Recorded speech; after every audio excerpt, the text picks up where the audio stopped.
Muy bien, vamos a sumarlo a Damián Dipache, que está con nosotros, porque bueno, los temas económicos siempre nos plantean el eterno laberinto argentino. ¿Cómo estás, Dami? ¿Cómo va, Caro? ¿Cómo le va, equipo? ¿Cómo va, Jessica, Pablito? ¿Qué tiene ahí? ¿Qué tiene ahí? Bueno, es el nuevo... Tienes dinero, por lo pronto, cosa que nos interesa. Es la nueva conversión, traje. La nueva conversión.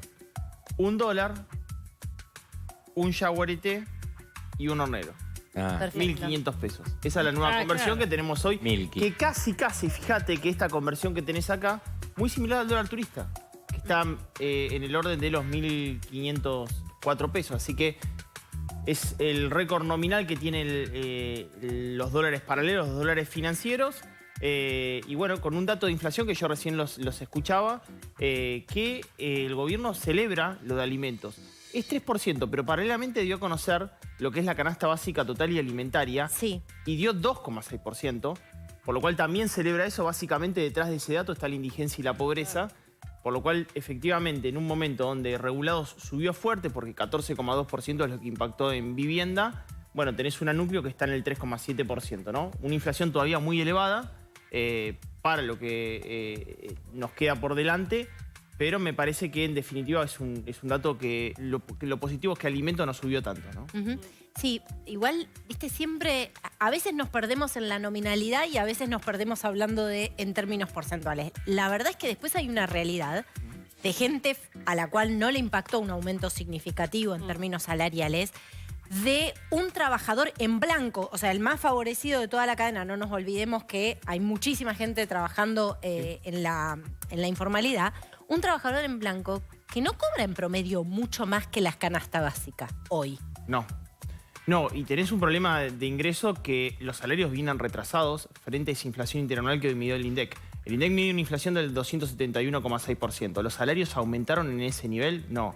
De hecho, por ejemplo, el salario público aumentó por debajo, el salario privado registrado, depende de qué sector pudo haber superado eso, pero son muy pocos a cuenta gotas los que pudieron haber registrado. Ni que hablar del no registrado, medido por el INDEC, que está muy por debajo de esa inflación anual. Bueno, lo estás viendo, Carlos, lo están viendo en el mercado, que efectivamente el consumo no tracciona, el ingreso no puede formar parte de una mejora de la calidad de vida de los argentinos con ese nivel de ingreso. La economía no distribuye aquello que no genera hace mucho tiempo. Este es un año más en lo que sucede eso, pero ya hace 14 años que no puede distribuir mejor nivel de ingreso, ¿no? ¿Y quedan aumentos de tarifas para el año?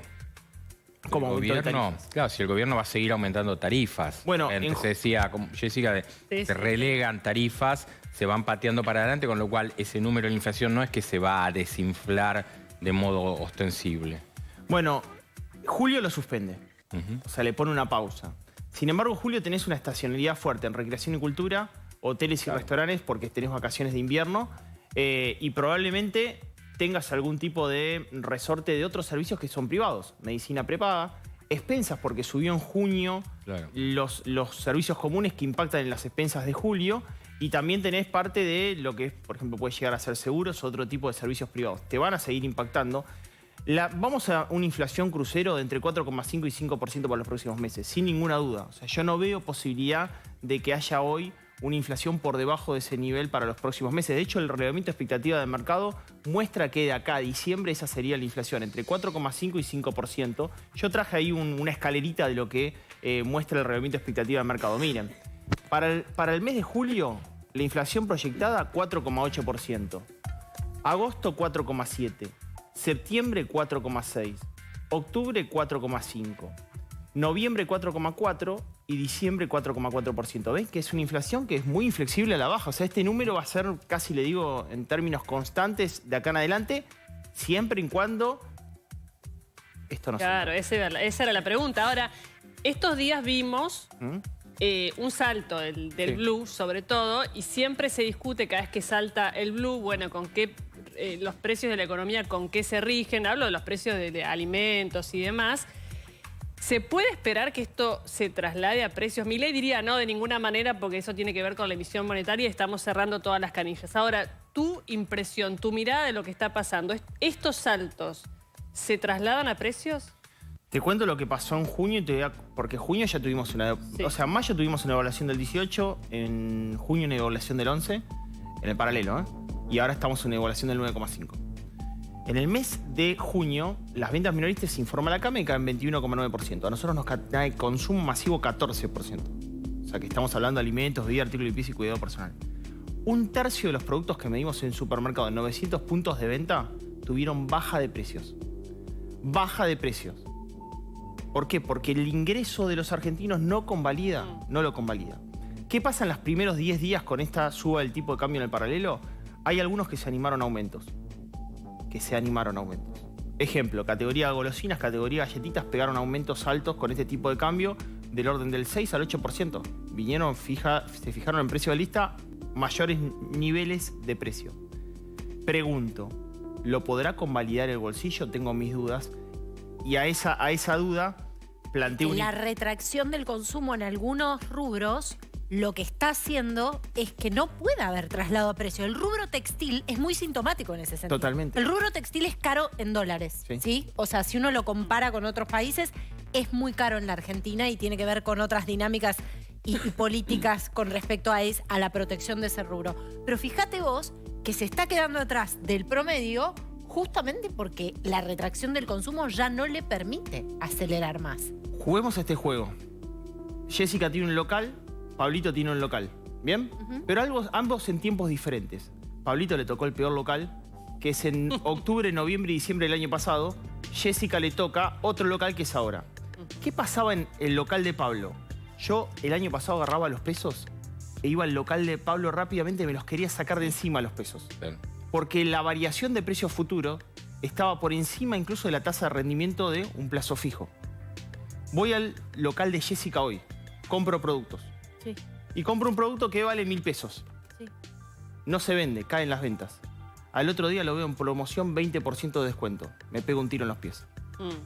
O sea, ni siquiera hoy reserva de valor es el estoqueo. Porque producto de la caída de las ventas, probablemente hoy compre más caro que mañana. ¿Y entonces? Y entonces la situación es que muy difícil pueda llevar este valor del dólar de 1.500 pesos a precio cuando el mercado de la demanda no convalida ese nivel de oferta a este valor de 1.500. No lo puede convalidar porque está muy deprimida la demanda. ¿Y está deprimida por qué?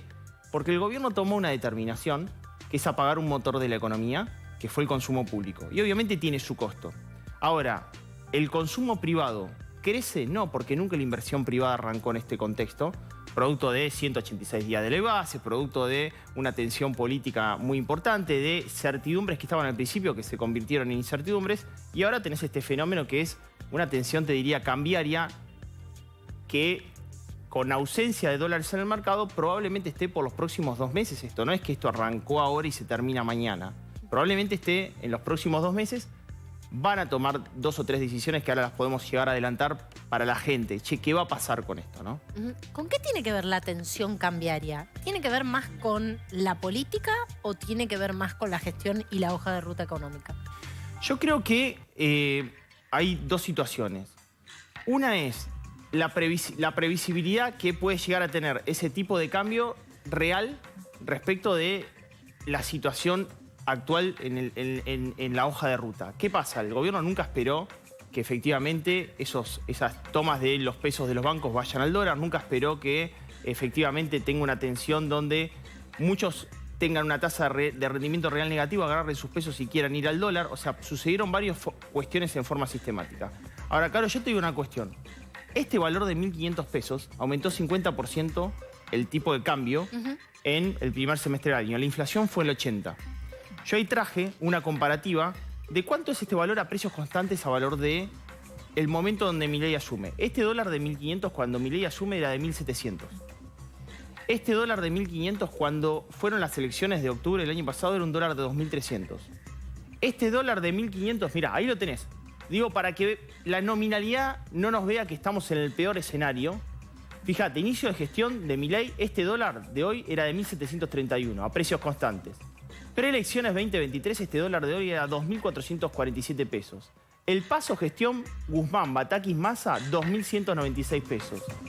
En octubre de 2020 fue el peor momento, 3.117 pesos el dólar de hoy de 1.500. Y en diciembre de 2019, este dólar era menor al de ahora en términos reales, 1.297 pesos. El problema de este dólar caro, televidentes, no es el valor del dólar, sino la brecha.